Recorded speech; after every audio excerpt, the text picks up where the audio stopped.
Brought to you by Progenesis fertility centre. वंध्यत्व समस्येवर सर्व आधुनिक उपचार एकाच ठिकाणी उपलब्ध. नमस्कार. मी आता उभा आहे नाशिकच्या एका शेतात. तुम्ही माझ्या मागे बघू शकता, अतिशय गवत वाढलेलं आहे. पण हे शेत आहे कोबीचं. पूर्ण कोबी जो हातातोंडाशी आलेला, आता मार्केटमध्ये न्यायची वेळ होती. तो कोबी मात्र पूर्णपणे पावसामुळे खराब झाला आहे. त्याच्या शेजारी तुम्ही जर बघितलं तर एक रिकामं शेत दिसतं आहे, तिथं गवत उगलेलं आहे. ह्या शेतात जवळपास 2 एकर कांदा लावलेला होता आणि तो जो कांदा आहे तो आता काढून उन्हात वाळायला ठेवलेला होता. मात्र तो कांदा पावसाच्या फटक्यामुळे खराब झालेला आहे. नाशिकमध्ये पूर्ण जर जिल्ह्याचा विचार केला तर नाशिकमध्ये साधारण 3 ते 4,000 हेक्टरवरचा कांदा हा खराब झालाय.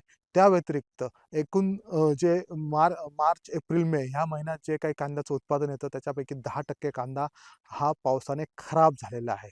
त्यामुळे शेतकरी चिंतित आहे, शेतकऱ्यांना नुकसान आहे. कारण हा जो कांदा काढलेला असतो हा उन्हाळ्यात वाळून त्याच्यानंतर तो चाळीत भरला जातो, हा स्टोअर केला जातो आणि स्टोअर केल्यानंतर टप्प्याटप्प्याने शेतकरी हा जो कांदा आहे तो पुढचे 6 महिने मार्केटला आणतं आणि त्याच्यातून त्यांना 2 पैसे जे स्टोरेज करतो त्याच्यातून 2 पैसे मिळण्याची अपेक्षा असते. मात्र या सर्वांवर पावसाने पाणी फिरवलेलं आहे.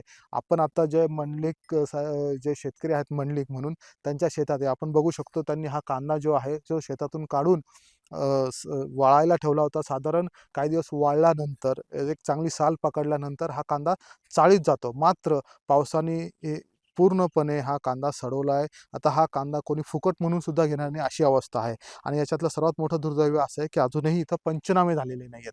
गेले 22 ते 25 दिवस झाले तिथं पाऊस चालू आहे. आज 28 तारीख आहे. 5 मेला पहिला अवकाळी पाऊस होता आणि त्याच्यानंतर रोज स्थानिक वातावरण तयार होत रोज पाऊस पडतोय. आता तर शासनाने डिक्लेअर केलं मान्सून आलाय.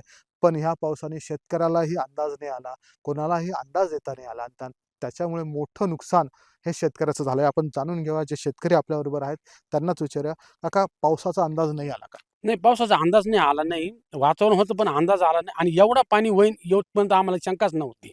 येईन बा एखाद 2 दिवस येईन बा एवढी आम्हाला शंका होती.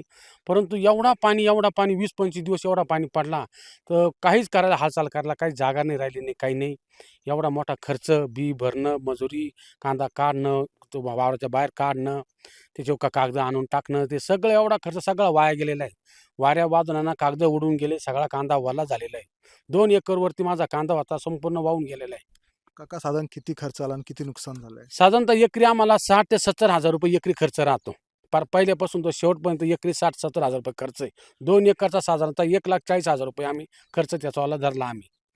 आणि आज 1,40,000 मध्ये आम्हाला काय ₹1 सुकट भेटणार नाही किंवा भेटणारच नाही आता इथून पुढं. अजून आमचे पंचनामे नाही, कोणी यायला नाही, कोणी पाहिलं नाही, काही नाही.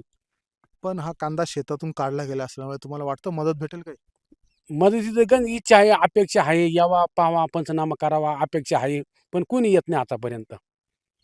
तुमचं शासनाकडून काय अपेक्षा आहे? शासनाकडून हेच बा इकडे येऊन पाहून जाणं, नुकसान कमीत कमी नुकसान तरी आमचा झालेला खर्च तरी द्यावा बुवा. आम्हाला मोर्चाचा अपेक्षा नाही, पण झालेला खर्च तरी द्यावा बुवा आमचा असा. एवढीच आमची इच्छा आहे, का यावा झालेला खर्च द्यावा बुवा आमचा असं. अच्छा.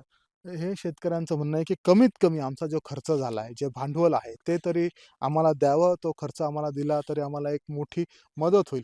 पण आपण जर शासनाच्या बाजूने बघितलं तर एक सर्वात मोठा जो फटका शेतकऱ्यांना बसणार आहे, तो असा आहे, की जेव्हा कांदा शेतातून काढला जातो, त्या त्या कांद्यावर त्याचं जर नुकसान झालं तर त्यावर अनुदान दिलं जात नाही. चाळीतल्या कांद्यावर पण जे अनुदान म्हणण्यापेक्षा जे नुकसान भरपाई आहे ती दिली जात नाही. त्यामुळे जवळपास नाशिक जिल्ह्यातल्या सिन्नर असो, लासलगाव असो, जिथं खूप पावसाने म्हणजे सिन्नरला तर ढगफुटी झाली होती आणि लासलगावला जर आपण बघितलं का जे काही आपल्याकडे व्हिडिओ आले होते, अनेक शेतकऱ्यांची अशीच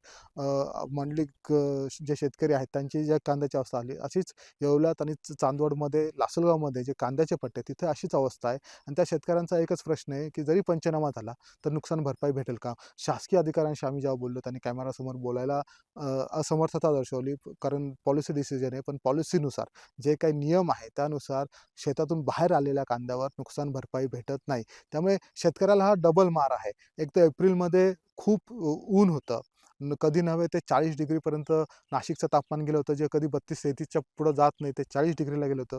त्यावेळेस कांदा किंवा पिकं वाचवणं, त्यावेळेस मेहनत घेणं आणि एवढा सर्व मेहनत घेऊन एवढा चांगलं कांदा काढला आणि आता मार्केटमधून नेऊन विकायचा किंवा स्टोअर करायचा, अशाच वेळी पावसाने फटका दिलेला आहे. दुसऱ्या बाजूला आपण जर आम्ही ज्या कृषी विस्तार अधिकाऱ्यांशी बोललो, कृषी अधिकाऱ्यांशी बोललो, तर अजूनही पंचनामे सुरुवात केली असं म्हणताय, पण कुठे झाले आम्हाला अजून कुठेही आढळले नाही की पंचनामे करत आहेत. मात्र कृषी अधिकाऱ्यांनी दिलेल्या माहितीनुसार अंदाजे 3 ते 3,500 हेक्टरवरचा कांद्याला पूर्णपणे फटका बसलेला आहे. त्या व्यतिरिक्त जो पार्शली फटका बसलेला असेल, की थोडा कांदा शेतात पाणी आहे, अजून पंचनामे बाकी आहे, हे आकडे येणे अद्याप बाकी आहे.